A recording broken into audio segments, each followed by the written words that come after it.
from time to time, like, why I'm here. You know, I sometimes feel a little demotivated. For example. Oh boy. That's a Aubg, right? Throw Aubg in a Okay, second. don't blush. Okay. I had a boyfriend, a Bulgarian, my boyfriend. For me, it's terrible. Please select the product and your card.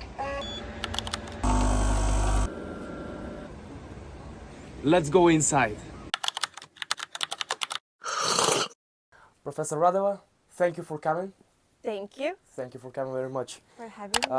Please introduce yourself to our viewers. Maybe somebody don't know you, although it would be an exception to our students.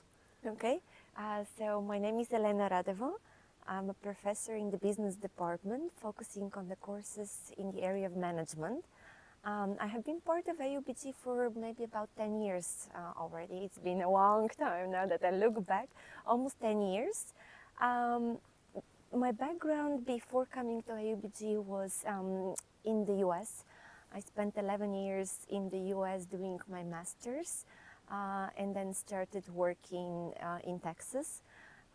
Then started doing my PhD and was teaching at the University of Texas, the one in Arlington, Dallas area. Before that, I was an employee of a bank in Bulgaria. In between, after coming back from the US to Bulgaria, I also have been doing a lot of consulting. I worked for KPMG. I've done some NGO work, working for Teach for Bulgaria. Have my own startup NGO organizations, family businesses. So background is generally in the area of management, human resources, and things around that realm. We will talk about further on what your experience before Aubg was. Okay. But now let's focus on Aubg more. So more than 10 years here. Not maybe more, but around 10. 10 I need to years? see where exactly Yeah. I started. Do you like it here so far? I love it, yeah. From time to time, like, why I'm here, you know? When I see that students are not giving their 100%, I sometimes feel a little demotivated. But then I remind myself of those 70+% of the students I work with that are very much eager to do stuff and are curious, and I love to work with them. So I tell myself, you know, not everyone will be as motivated as I wish they are. So let me not distract myself from focusing on those students who know why they're here, they know what they want, and I know how I can support them. So I love it. Yeah, I love the students. I love the environment. I love the American style of education because I'm not very much familiar with the Bulgarian style of education, and I don't think I would like it that much. I like much more the American style, and I love also my colleagues. I mean, I have a great bunch of people I work with from the business department, and not only. So it's been a great journey so far. How would you rate Aubg from 1 to 10? 10 being the best place in the world. To come here as a student to rate it, or as an from employee? your own perspective. As an employee. Yeah. As an employee. Maybe about 8. There are great things as a lot of flexibility, a lot of freedom to do the things your own way. I don't have any micromanagement, something that I would not like to have in an employer. I love the environment, meaning our campus. In my breaks, I can go for a walk. Love Blago. I'm from Sofia, but I commute to Blago. As I said, I love the people I work with. There are things that I wish are a little bit different. I think the university could work a little bit more on picking up some of the best practices that corporations have in the way we deal with employees. Could you provide some examples? For example, you know, employee benefits. You know, we have a very limited packages of benefits. Some of the things that also maybe are not happening as much as I wish they are, you know, developing those employees. A lot of investment of how to learn certain things, you know, as an employee. Stress management, you know, conflict management, all kinds of workshops and things that would make an employee even more productive. Even time management. I mean, sometimes I see certain things on campus that I wish, you know, why don't we do a training on that or a workshop on that? And then I remind myself, I can't do everything, you know, so let somebody else try to Yeah, that do would it. be my question, but you can answer that. What would you change if you were the president, for example? Oh boy. That's a Aubg, right? First of all, I would not want to be the president. You know why? Because it's a very, very tough job, which is very administrative. It requires a lot of dealing with a lot of situation. Of course, the president has the role to lead and put the strategy, the course of the next 20, 30 years down the road, what we're going to do, how we're going to do it. But at the same time, there are a lot of bureaucratic, administrative tasks that are not my cup of tea. But I would love to maybe, if I have a chance, I would love to support the administration a little bit more with my expertise, strategic management, human resources. Because I think one of the things that I also, going back to your question, what I would change, is when the university makes certain changes or takes certain decisions, to approach the faculty who have that expertise and then get into some sort of a brainstorming session or what if. And because I feel we have a lot of expertise on campus, but oftentimes some decisions maybe are made only within the administration circle or the top level executives. And us faculty could be a little bit more part of those discussions because we have the expertise in our fields of experience. Yeah, absolutely. I don't doubt that at all. And as a student, would you come study here? Yes, yeah. Maybe as a student, if I'm Bulgarian, for me that would be my only option. If I want to stay in Bulgaria, honestly, I don't think there is another university in Bulgaria. As long as you want to study the majors we offer. Of course, we don't offer law, we don't offer medicine and all of those. But if you want to study the topics we offer, the majors we offer, I think there is not a better place where you're going to get top faculty, you're going to get great campus, you're going to get American-style education, 2 diplomas, all kinds of that liberal art style of education we offer with all the clubs and all the things you guys do.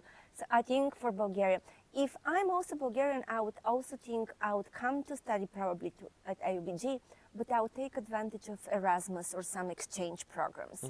And maybe afterwards, if I'm doing my education, maybe I'll do my master's somewhere outside of Bulgaria. So I can compare and I get education both from an American university in Bulgaria, close to home, but also from an international university outside of my home country. I think for a young person, it's good to get out of your own house, your own environment, the things that are familiar for you. I remember when I left for the US, I mean, I was not that young, I was I think 24, but still everything was new to me, you know, doing my own groceries and organizing my apartment and paying bills and this and that. Doing laundry, I think I said laundry was a huge issue for me. I didn't have a laundromat in my apartment, so I had to go to a community one. For me, that was the first time I didn't do my laundry at my house. So I remember I was like, oh, why do I have One of the to do cultural that? shocks, right? It was a little, I never had a shock, but I had some things that I was like, okay, why no laundry in my apartment? But, you know, I was a student back then and I was living in a semi-dorm kind of environment, which didn't provide your own laundry machines. You said you were born in Sofia. I suppose you were born and raised there? I was born and raised, even though as a child I spent 4 years in Africa, in Algeria with my parents, with my family. My parents are engineers, so they worked in Algeria for 4 years. So as a child I spent 4 years in Algeria. Yeah. Then you went to the university here first? I first graduated with a bachelor's degree in the Economics University in Sofia, and then started working in Sofia, and then left for the US to do my master's. Yeah. So let's start more in details from there, because one of the reasons I invited you, not only you're a beautiful professor, and I have a course with you for our listeners, but also I explicitly remember my first lesson with you, and how you talked about what you did prior to your job here, and it was so astonishingly large amount of events, positions, and so on. And I want to talk about that a lot. So starting from America, let's say, what master's degree did you choose? Why did you decide to go there, and so on? Did a master's in management. So why I went there, it's kind of sometimes I'm a little ashamed to mention, but then I say, you know, I need to be brutally honest. I don't want to create an image of me. I was this amazing student in Bulgaria who decided to further pursue their education. It was not the case. Something you would write on a CV, right? Yes, I'll keep quiet. But from my first to 8th grade school. So he went to study in the US. And then we decided that if I'm going to continue that relationship, I better go there and study as well. So I looked for universities and stuff. I got an assistantship with the university in Texas, and that's why I left. I had no intention to go to the US to do my education. So it was not one of those things that I do because it was a plan of my professional development. No, I was pretty happy with Realistic myself. story, I would say. It was very realistic, but I'm very happy I did go there. I think life sometimes happens without you planning for those things, but they happen and they're meant to happen. So I think those years that I spent in the US really made me who I am today and further emphasized the things I already had in me, but probably didn't have the environment to show them and to practice them and etc. So going there, I think, doing my master's. Then before even I graduate, on the college campus there are a lot of career fairs and job fairs. But I was doing all kinds of projects from part of my master's, so the human resources department on campus somehow learned about me, and I applied for like a entry-level position in the human resources department. And it turned out that they hired me. Like I was on an F1 visa. I was an F1 visa student, and then the university offered me to work in the human resources department on campus, sponsored my work visa, and then that's how I stayed in the US after finishing my master's.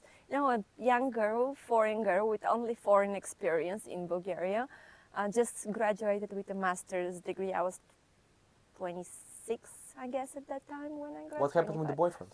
Our boyfriend, sad story. The mom got into our way and we separated. So it's always one of those things. I'm like, things didn't work out well with our relationship, but because of that relationship, I ended up in the US. So I'm always grateful that when one door closes, another opens, and then my life turned into a different direction because of that relationship. After you worked in the HR department there, what have you been doing after that?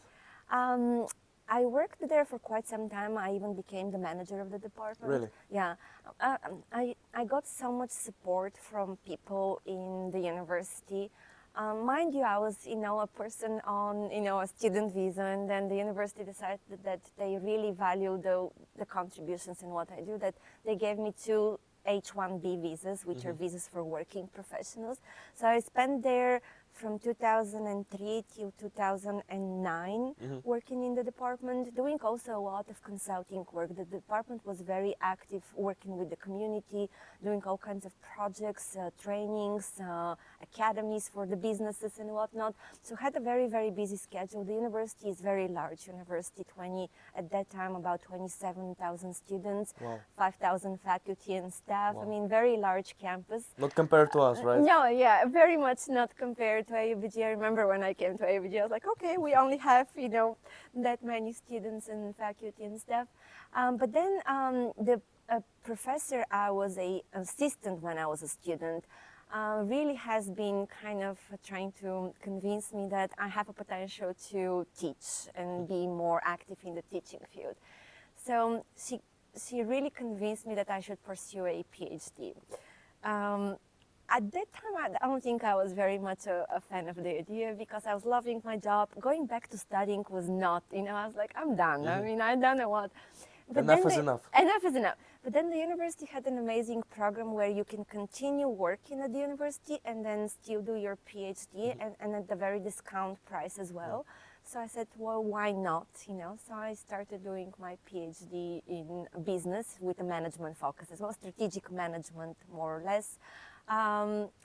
So again, one of those decisions that was not really planned. I never thought I'm going to be, pursuing my education after a master's level, but the environment was such, the circumstances were such that it was really a wise decision to do it. Unfortunately, at some point, my mom passed away. My parents are quite older. I'm a late child. My parents had me when they were about 40-something. So my mom got sick and then passed away, and my father is also, very, at that time, 88 years old. So I came back to Bulgaria. I didn't continue working in the US. I chose to come back and move to Bulgaria. Would you advise other young people to do so, to put family first? Or it depends? You know, I don't want to give advice to personal stuff because each one of us is so different.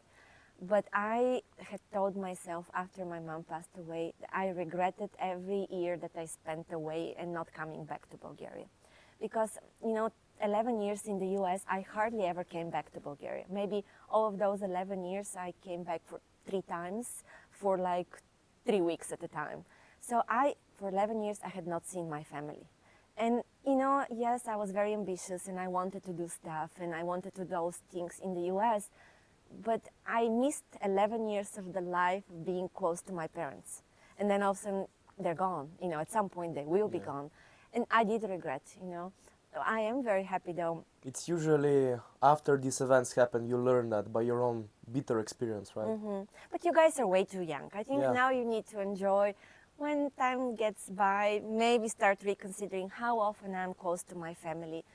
Hopefully everybody has a family to be close to, you know, at a certain age.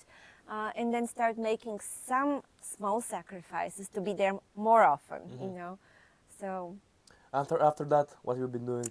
after that, I came back to Bulgaria. It was a very quick return. I packed everything, sold everything in the US in a matter of 1 month, which was an overhaul. And then came back to Bulgaria, took a little bit of a break, and then started working for KPMG, their Sofia office. Great experience. KPMG? KPMG is one of the big audit and consulting companies, one of the big 4. They do audit predominantly, but I was in their consulting department doing management consulting for big corporations. If you have the choice to work either in a big company, big corporation, or a rather smaller one, what would you choose? The size for me would not matter. I would be more interested into the people I'm going to work with and the type of projects I can work with. So a variety, those big corporations, the interesting thing is that they offer a lot of opportunities to do all kinds of different stuff. You work on one industry, second industry, one type of client. When you maybe work sometimes in small companies, the work is very repetitive, so you may get bored a little bit quicker than if you have those variety of options. Meanwhile, an opportunity to work for Aubg opened. The Department of Business, the Department of Business here on campus was looking for a faculty member to start teaching those management courses. And that's how I ended up in Aubg. We are thankful for that opportunity that it opened, that Yes, you're here. thank You you. mentioned you worked with the government. How is Not it? for the government, Not government with. projects. Government projects for Government the... board. Yes. How is it working with the work related to government in Bulgaria? I mean, for me, it's terrible. Terrible. So I have to be Yes, absolutely. bluntly No. honest. Our government, unfortunately, is ages behind of the current trends of how to do work. It's very much paper-based. It's not strategically oriented. It's not thinking long-term. Things are done piece by piece, not with a long-term vision, which obviously shows up in our daily life and how Bulgaria is developing. So there are a lot of opportunities for professionals to support the government, either by working for the government or working on projects for the government. But oftentimes, in my kind of opinion, not the best professionals are selected. There is a lot of nepotism, like who you know and if they know you, rather than making sure that the best people work for the government. And then the best companies provide consulting services for the government. So there is work to be done there. Could you speak more about the businesses you had, your family had? I remember talking about this in the classes. Unfortunately, one of the businesses in Bulgaria now we'll have to close it because we lost an expertise. My father passed away and he was one of the main people who had the expertise for the projects we've been doing. So I'm not sure, but the companies are based in the field of engineering, water treatment engineering, very large projects in Bulgaria, designing the water treatment facilities for all the large municipalities in Bulgaria, including Sofia, and then projects in mainly Africa and South America. projects for the local governments who want to build their water treatment facilities. So those are large infrastructure projects. I'm very proud of my father, my brother as well, who are very top experts in those areas, with a lot of experience, with a lot of background in delivering top quality expertise in those areas. You mentioned We also have a company in the US, but it's related to construction, in the construction. You mentioned several times your father during the interview, and you mentioned him often during our classes. And I also saw, I told you, a TEDx talk here in Aubg. It was last year, maybe? Couple of years ago. Yes. He was a big figure for you, undeniably. Could you speak more about him and about the TEDx conference? Okay.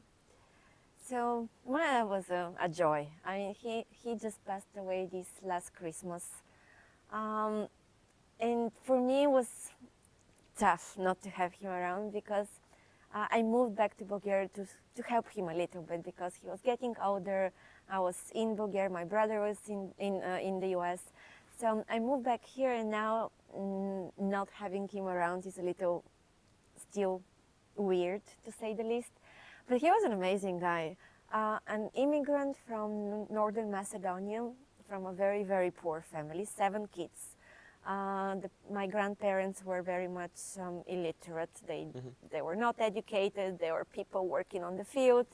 Then they moved during the Second World War to Bulgaria, and my father was one of the 3 youngest boys. And then the 3 ones, him and his 2 older brothers, were the only ones who had the opportunity to go to college in Bulgaria. Yeah. My grandfather said, the 3 youngest ones, you go to school, the rest would have to provide for the family and work.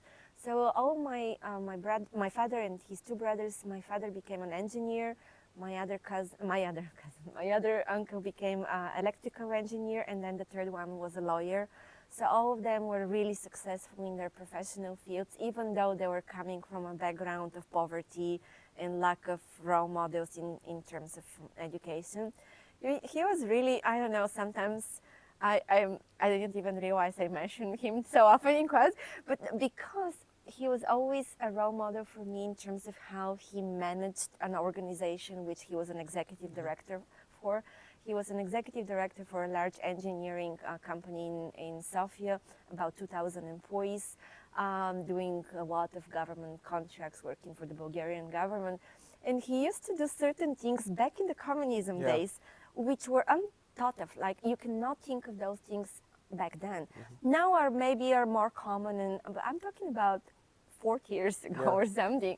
So he implemented flexible work hours back then, because he didn't think that everybody has to be at work from 8 to 5. They can be flexible, coming at 9 and leaving later, or taking a shorter lunch during break. communism. During communism.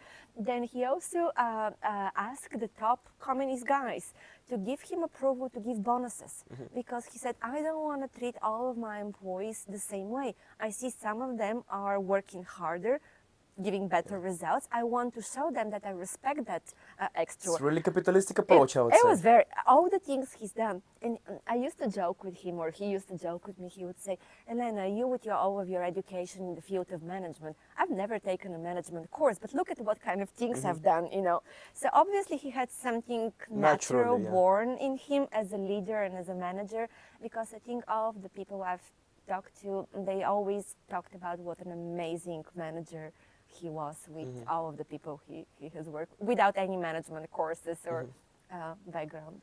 Regarding to this, many people say that management courses and business courses in general are useless. You kind of have to do your own thing, and by experience you learn, and it's not necessarily to go management, especially when you graduate in management, you don't go and manage people, right, straight away. What do you say to that? Experience, by many means, experience is the most valuable to you, absolutely. But while you're at 18, 19 years of age, you want to start slowly, step by step, practicing certain things, but in a safe environment. When you're 19, nobody's going to let you manage anyone. So you need to start learning some basic approaches, practicing those in course projects, in course assignments, in class discussions. And then maybe getting an internship or some sort of a part-time job, or joining a club on campus where you can practice certain things as a member of those clubs, and then get a job, and etc., etc. So the value of college education is to teach you some skills that you can later on apply in the workplace. And it's not necessarily the memorization of facts or memorization of a theory, or no, it's the thing that you read something and then you have to discuss it with others. That's a skill. You read something and you have to research and write a project about some. You do certain things and then you have to apply them. So that's the value of the college education. On top of that, my approach has always been that I don't want to only focus on the course material. I want students to learn time management skills, submitting things on time, coming to class on time. I want them to learn presentation skills, because you're going to have to present in front of clients. So all of the teamwork skills, working with others on a team and then collaborating. So those skills are valuable things that later on you would apply in your jobs, but you have to have that environment to develop them. Otherwise, yes, you can Google things, you can Google things up, you can use ChatGPT to find answers to stuff, but those are not the valuable workplace skills that employers will be looking for. What do you say to the fact, to the statistics, that business majors in all around the world are increasing and people enrolling and graduating with a major degree? It's a whole statistic around the world. What do you say to that? Why is the trend going up? I think I haven't seen exact numbers, but judging by Aubg, the majority of our students are business major students. So obviously there is an interest, because business offers a lot of opportunities for professional development. In business, we have opportunities to focus on marketing, on finance, on accounting, on management, on sustainability, on so many different things that give you a lot of opportunities to have a career in different stuff. So I would imagine students are very much interested in those in business major, because they have interest in those professions. They want to be a marketing executive, or they want to be a finance director, or they want to be an auditor for one of the top big 4 auditing companies. And to do that, generally speaking, a business degree is an expectation. Not always. That's why I think it's the interest, because people look for what kind of professions they want to practice, and then they go back, what kind of education do I need to get in order to practice that particular profession. Yeah. I've heard an opinion that people study business administration, business management, because when they hear business, they hear money, right? They go for money. Would you agree? If you look at the statistics again, probably, when we talk about salaries and compensation for people in different professions, business professionals are one of the highest compensated. Maybe IT and some other areas might be a little bit more than that, but generally speaking, business employees, those who work in business-related fields, are well paid. So yes, there is a relationship between the jobs you do and the compensation you make. Maybe it's also trendy to say that I work for a bank and I'm a finance executive, or the CFO, or or this or that. Doesn't matter. Whatever students want to do, whatever they feel it's interesting to them. And what's the beautiful thing in nowadays world is that you don't have to practice a profession for the rest of your life. You can have 10 years that you invest in one field and then say, you know what, I would like to switch and transition into something different. And that's very much a reality nowadays. Maybe back in the days when my parents were, working, you become an engineer and you never think about doing anything outside of that. But nowadays you may invest some time and then you want to, you know what, I have been let's say somebody in the finance field, I want to change careers and I want to focus more on something else. You may want to change the industries, the type of work you do. You may want to have your own startup or your own business. You may decide to work for government or some. So there are a lot of opportunities. You don't have to stick to the only one thing that you started your career with. You can have a career change, which is very doable. My last question about choosing a major, because it's a huge topic. You know all universities, and luckily we have time to choose up to 2 years, right? And some people say that it's better do a specific job, let's say, I don't know, maybe engineering, something like with maths, with technical skills, because and not doing business because it's redundant. The things we study here all could be learned online or through experience, so it's redundant. There's no such science as business, right? What would you say to that? Okay. If you put it that way, I think it's kind of unfair. It's not fair, really. I framed it like that. You can do whatever you want. But if I have certain skills, let's say if I'm really, really good with math, I would probably want to do maybe engineering or things that I can really apply my maths. If I'm really good with verbal communication, maybe I'll go into more communication and journalism. So I think students should not say, what is that trendy thing and that thing that's gonna, I don't know, get me somewhere. But look at what really they're good at, what they have an interest, a very genuine interest, because you don't want to be spending your days, doing something that pays well, but you hate it, you know? You want to find something that is a cross path. Japanese people have a term for ikigai, where it's the cross path between your hobbies, your skills, your passions. If you can find that, that's the best. Otherwise, if you go with what your parents told you, or what the society expects you, that's one message that I want to share with you. Don't ever allow anyone to make you feel that you're not a successful person because you chose certain profession or because you work somewhere. Let me give you an example. Sometimes students do not want to pursue work for the NGO sector because it's not prestigious. Students want to do big 100 or 500 companies, top industry companies. And even if they can make similar amount of money working for an NGO, they may say no because telling their friends, oh, by the way, I work for this NGO, it's kind of, not respectable. it's not very appreciated. So in my opinion, that's very sad, that we allow society or the opinion of others to make us feel, are we worthy or less worthy based on the work we do. If we contribute to society by doing whatever, finance, NGO work, anything, and if we feel content with what we do and we feel every day happy to go to work and do what we do, that's what success is all about. It's not about what your neighbor's gonna say, your friends would say. They have their own life to mind, you know? So their opinions should be for themselves, and you should do what you feel, even not what your parents told you to do, you know? Your parents are their own people.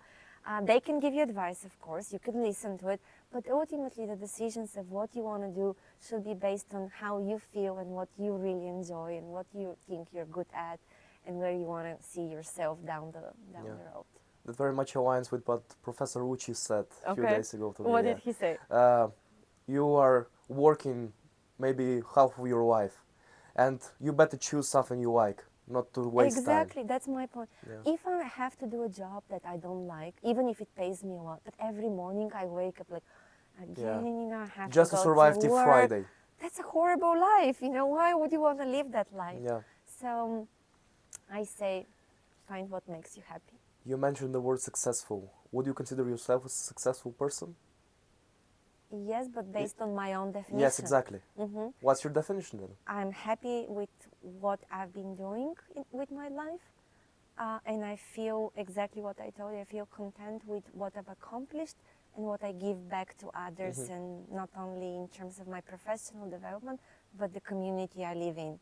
So that's why I'm successful, not because financially, position-wise, rank-wise, awards-wise, or anything else, because of the feeling of content that I feel I'm a good citizen, and I feel accomplished in what I've been wanting to do in terms of my profession, all the learnings and travels and helping students and younger students and elderly people in my life. So that's my definition of success. Has nothing to do with the common terms of success. Connected to this, what would you say is the meaning of life to you? And it's a tough one. Very I give tough. you time, all No, time. I never thought about it. You never thought about Never it? thought about it. I always asked myself, do I have a purpose that I was born with?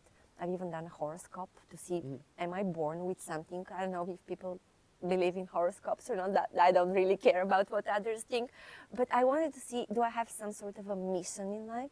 And everywhere I've taught with people and all kinds of surveys that I filled out or horoscope, everywhere it shows up that I should work with people, and mostly with teaching and education.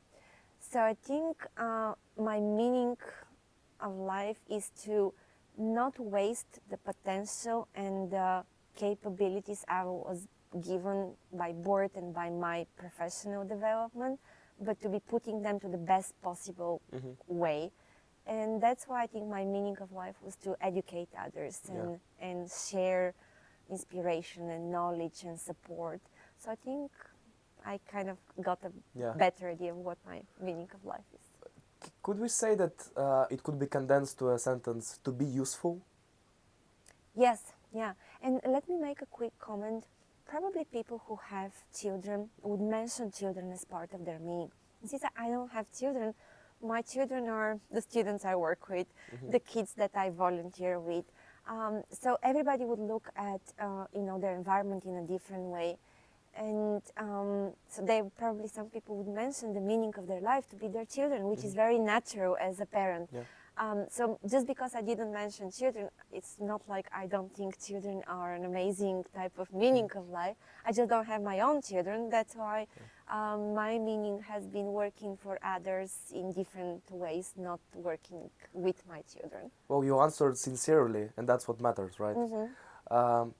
Another thing I want to talk about is about management. Could you say, apart from your father, of course, who is the world leader, who is the leader in general from history, from contemporary, that you would say you are inspired from?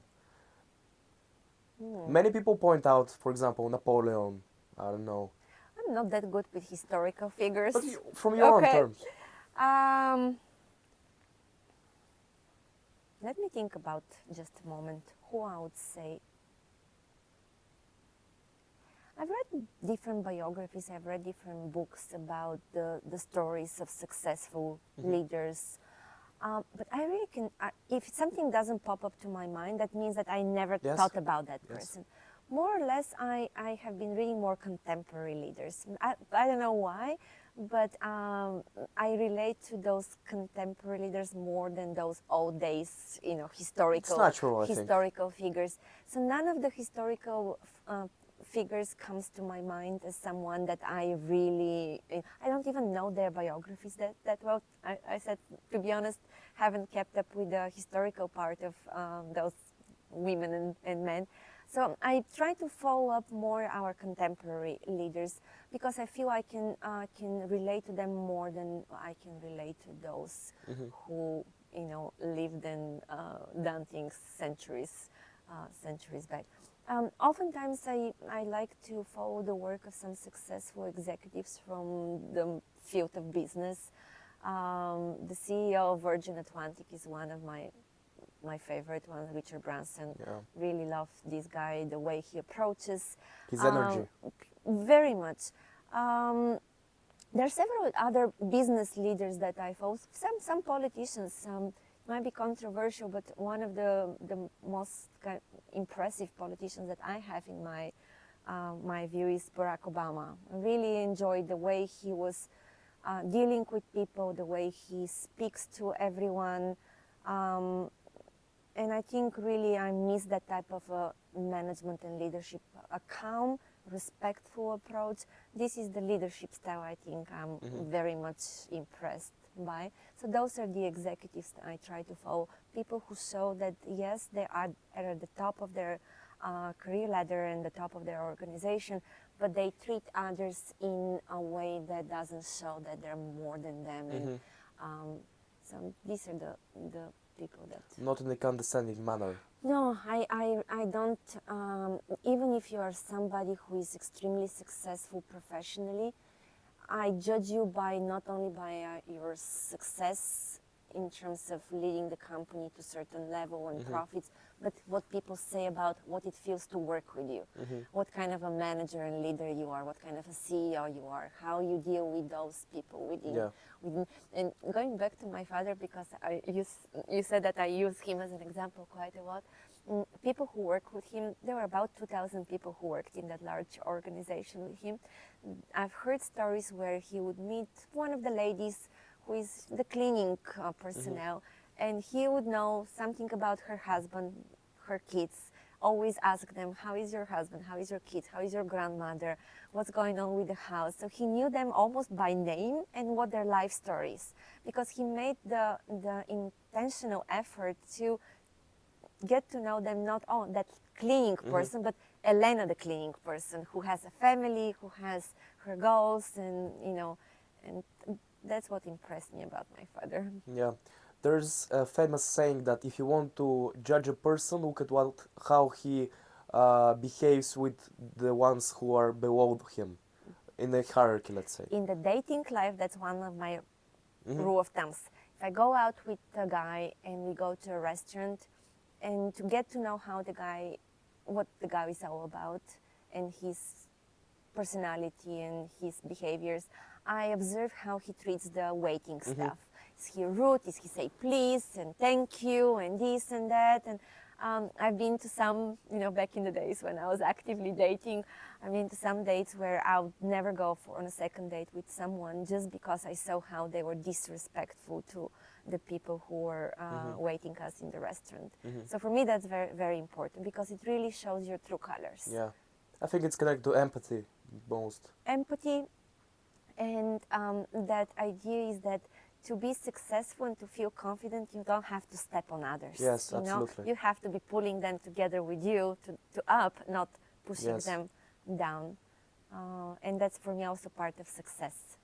If you want to be a successful person, again, you have to be somebody who is respected by, not only by your subordinates, people who have to respect you in one way or another, but people who are your competitors and people who don't have a reason to respect you, but they still respect you because of the way that you have been acting and dealing with them. We talked about this a lot, but what would you say if you had to distill?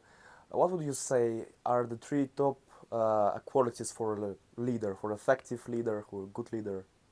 Okay. If I had my cell phone with me, but I don't, I'll read you on my LinkedIn. I have it listed out, but I don't think I can restate it. But I think over there it was about, what's the proper term? How ethical you are. Can you trust the person that will do what they're gonna do and not do something behind your back? Right now, the proper term is not coming to me. So for me, that's number 1. For a leader, also the people focus, because you are leading an organization and a group of people, and you have to have this ability to motivate those folks, to inspire them, to provide an environment where they can really, really give their best. So if you don't have that ability to work with people in a very, very motivational type of way, that's a quality. And then the third one, for me, it's innovative and creative approach, because top leaders cannot be only those who, a leader that does things by the book, and that's how we always done it, doesn't have a vision to shake up things. So innovation and creativity for me are very important when we talk about leader, because they have to inspire a change of vision and change of how we've been doing things and get better and better. If you don't have that vision of doing things more creatively and differently, then I think as a leader you're gonna have a hard time to perform. I also, my opinion, as management and leadership is a lot connected to people. It's all about people, right?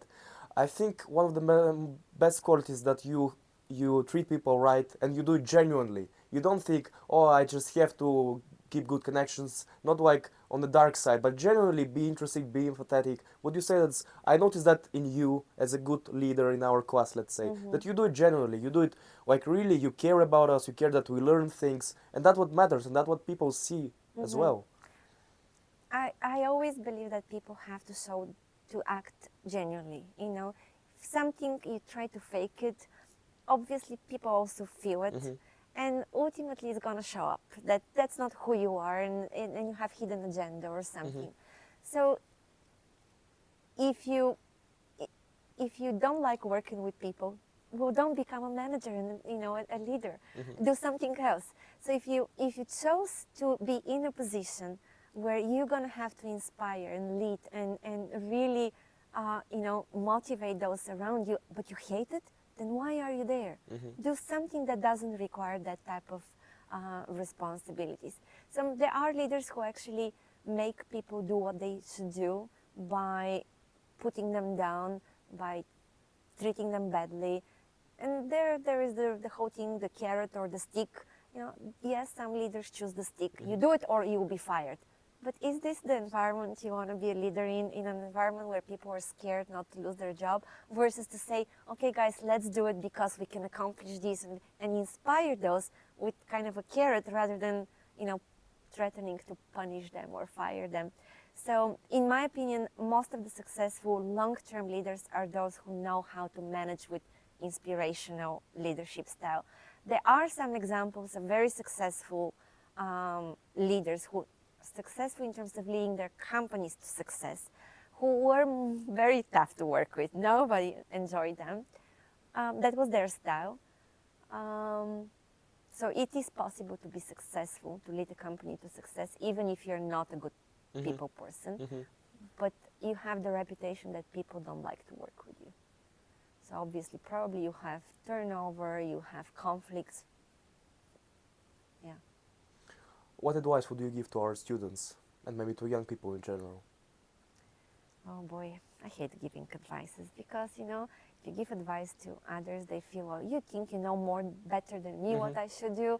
So don't take it as an advice, but like maybe something that I would like to share as my personal way of course. What I could have been done differently when I was younger, maybe something in that. That would be one of my questions, actually. What would regard. you change if you were... Okay, I'll tell you in a Yes. second.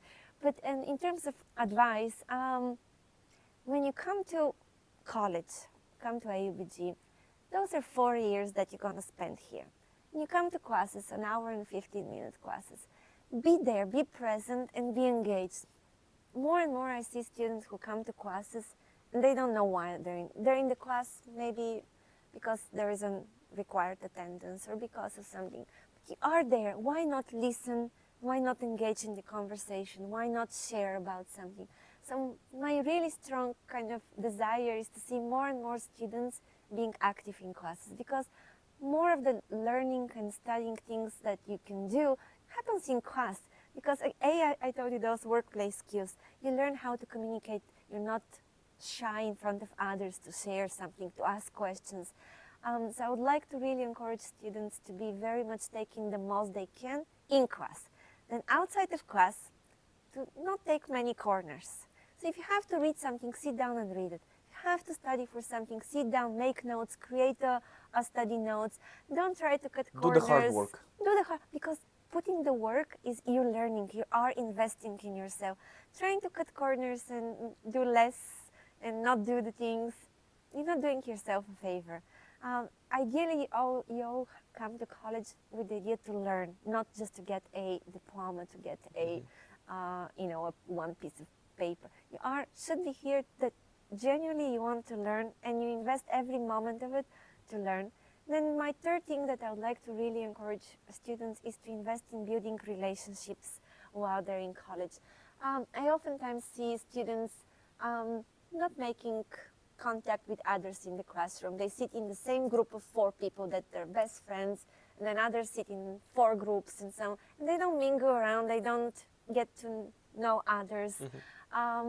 So making more friends and making more connections while you're in college is, again, a skill that is going to help you in the future, because you're going to have to learn how to network with people you don't know. You don't have to make them your best friends, but to make an approach to get to know, generally go for a cup of coffee with somebody you don't know from the class, or sit next to them one class session and get to discuss with them on a case.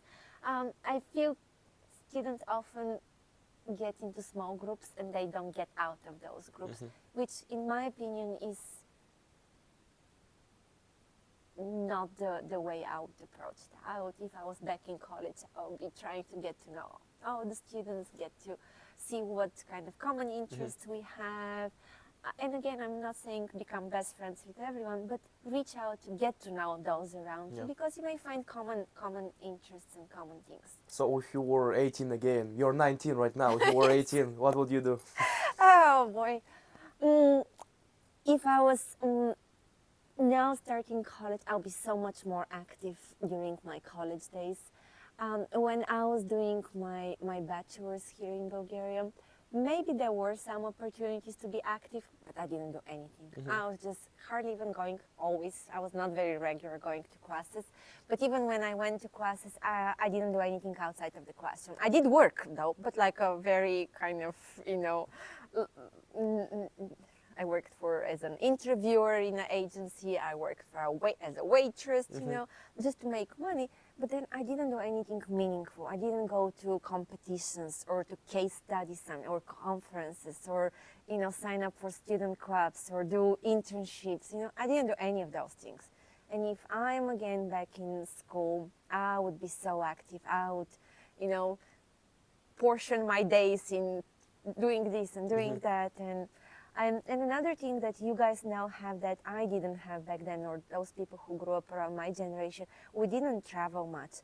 If I'm now a student again, I'll definitely sign up for a semester in another country, or, during the summer I'll go on a work and travel, or, I'll travel, because travel is the best education. You're learning in real life, You don't have to learn about cultural differences. You're going to experience them in there. So I'm traveling and going on exchanges and stuff, and then being much more active during my college years. Well, beautiful advice and beautiful perspective from back. Thank you very much, Professor. It was an insightful talk. I really want to see you again, and I will. You don't have a way not to see me because you're a student. Yes. So. But thank you very much, and I really appreciate your active approach. I didn't know much that you're doing podcasting and stuff, and then I looked some of the things you do, and very impressive. And I think this is one of the things that I was talking about. Do stuff that you're passionate about.